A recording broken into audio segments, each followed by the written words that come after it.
안녕하십니까. 맛볼수록 빠져드는 세무의 맛의 마스터 셰프 세무사 이스페셜 리입니다. 지난 두 편에서 연속으로 세무진흥 관련 메뉴를 제공하여 조금 다른 메뉴도 맛보시고 싶은 분들이 계실 것 같아 오늘은 경제진흥 관련 메뉴를 준비해 보았습니다. 여러분은 현금이 좋습니까? 아니면 물건이 좋습니까? 누군가 여러분에게 현금 7천만 원을 줄까? 아니면 7천만 원에 상당하는 제네시스 자동차를 줄까? 라고 물어본다면 무엇을 선택하실 건가요? 대한민국에 살고 있는 국민들 대다수가 아마 현금을 좋아할 것입니다. 그런데 혹시 그것을 아십니까? 이렇게 중요한 현금도 여러분들이 금고에 넣어두고 있거나 마늘밭에 묻어두고 있다면 그 가치가 매년 조금씩 줄어든다는 것을 말이죠. 바로 인플레이션이라는 무서운 놈 때문입니다.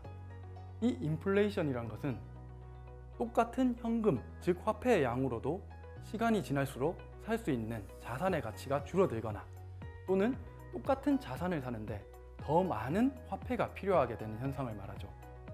물론 당신이 1200만여 명 중에 한 명인 직장인이시라면 매년 작더라도 조금씩 연봉이 인상될 것입니다. 그런데 이상하리만큼 우리의 삶은 갈수록 팍팍하게 느껴지지 않나요? 도대체 왜 그런 것일까요? 바로 이 인플레이션이라는 것 때문입니다. 이 인플레이션 때문에 우리의 연봉이 오르고 소득이 조금씩 늘더라도 매년 우리가 체감하는 우리의 살림살이는 전혀 나아지는 것 같이 느껴지지 않을 것입니다. 지금 보시는 표는 우리나라 주택매매지수의 변동률입니다. 언뜻 보아도 우리 실질 근로소득 증가율보다 월등히 높게 가파르게 증가하고 있는 것을 알 수 있죠. 좀 더 집중해서 강남 3구로 집중해 보겠습니다. 강남의 인기 아파트 중 한 곳인 강남 힐스를 보면 약 3년 전에 실거래가가 8억대였습니다. 그리고 현재 2019년 실거래가가 이보다 약 50% 증가한 13억대에 달함을 알 수 있습니다. 이보다 더 좋은 입지로 평가받고 있는 압구정 현대아파트의 경우 3년 전 16억 9천만 원대에서 현재 최근에 약 29억대의 실거래가가 형성되어 있었고 최근 약간 조정은 받고 있지만 여전히 20억대 후반대의 높은 자본 이득을 효과하고 있음을 알고 있습니다. 이 둘의 자본 이득은 3년간 50%, 70%에 달할 정도로 엄청난데요. 이처럼 우리가 현금을 가지고 있더라도 이를 활용하지 않고 단순히 가지고 있거나 낮은 이율의 은행에만 묶어두면 절대 자본 이득을 따라갈 수 없기 때문에 우리의 살림살이가 늘 팍팍하게 느껴지는 것입니다. 대한민국의 대표 기업인 삼성전자의 평균 연봉은 어떨까요? 약 3년 전 삼성전자의 평균 연봉은 1억 700만 원이었습니다. 그리고 최근 삼성전자의 평균 연봉은 1억 1,900만 원으로 3년간 약 1,200만 원이 상승하였습니다. 비율로 11% 그리고 매년 약 3%대의 상승률이므로 결코 나쁜 수준이 아니죠. 하지만 이 삼성전자 직원이 3년 전 잠실 H아파트를 구매하였다면 평균 연봉의 약 7.99년치 연봉을 소요하여 이 아파트를 구매할 수 있었습니다. 하지만 만약 이 직원이 현재 동일한 아파트를 구매한다면 평균 연봉의 11.17년치의 연봉이 필요합니다. 이처럼 연봉이 매년 올랐지만 실제 자산 가치를 따라가지 못해 우리가 집을 사려면 훨씬 더 많은 시간이 소요됨을 알 수 있습니다. 집이 너무 멀게 느껴지신다면 우리와 친숙한 영화 관람료와 한번 비교해 보겠습니다. 참고로 영화 관람료는 국민생활 밀접 지수라고 해서 국가로부터 알게 모르게 가격 인상의 압박을 받고 있습니다. 이를 감안하고 한번 알아보시죠. 영화 관람료는 10년 전에 한 편에 약 8,000원이었습니다. 이때는 좌석별, 시간별, 가격 차등이란 개념도 없을 때죠. 그리고 최근 금요일 저녁 프라임급 좌석에서 영화를 관람한다면 한 편에 약 12,000원입니다. 무려 50%에 가까운 가격 인상이 이루어진 것이죠. 그럼 다시 돌아가 10년 전 삼성전자의 평균 연봉을 한번 알아보겠습니다. 10년 전 삼성전자의 평균 연봉은 약 8,640만 원입니다.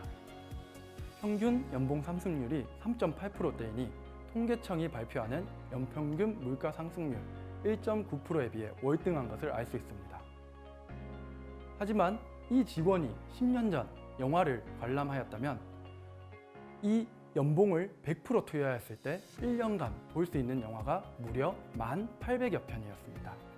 하지만 이 직원이 현재 연봉이 1억 1,900만 원에 달하지만 영화를 100% 관람하는데 사용한다고 할 경우 오히려 800여 편이 줄어든 9,916편밖에 영화를 볼 수가 없습니다.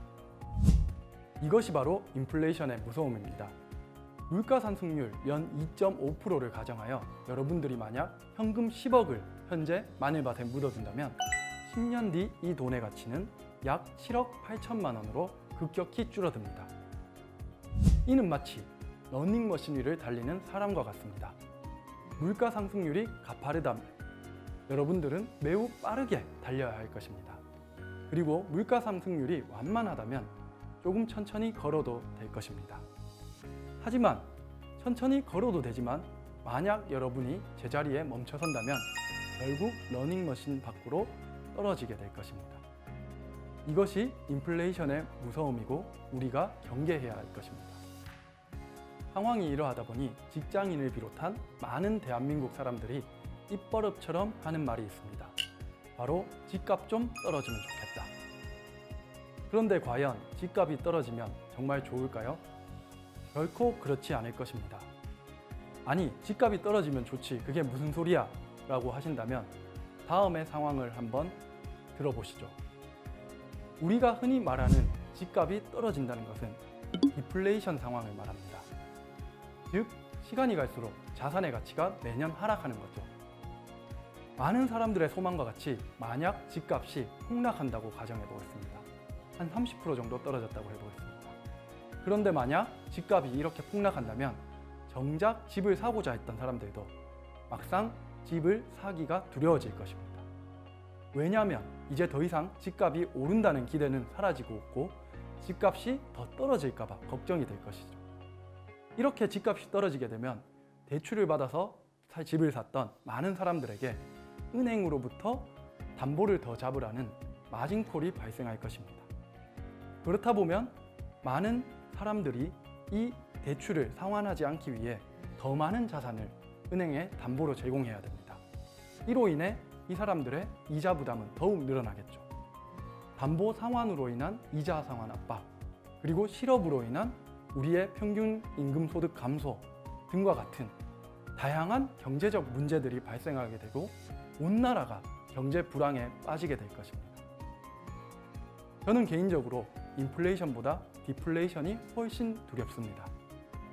인플레이션의 경우 개인의 노력 여하에 따라 이를 활용하고 오히려 자산 상승에 지렛대로 활용할 수 있지만 디플레이션의 경우 우리와 같은 개인이 어떻게 할 수 있는 것이 아닙니다. 세무의 맛을 시청하는 여러분들께서는 인플레이션보다 디플레이션을 기대하는 수동적인 자세로 가지지 마시고 인플레이션을 활용하여 더 나은 경제적 자유를 이루어가는 그런 능동적인 사람이 되시기를 기원하겠습니다. 이상 맛볼수록 빠져드는 세무의 맛의 마스터 셰프 세무사 이스페셜 리였습니다. 오늘도 시청해 주셔서 감사합니다.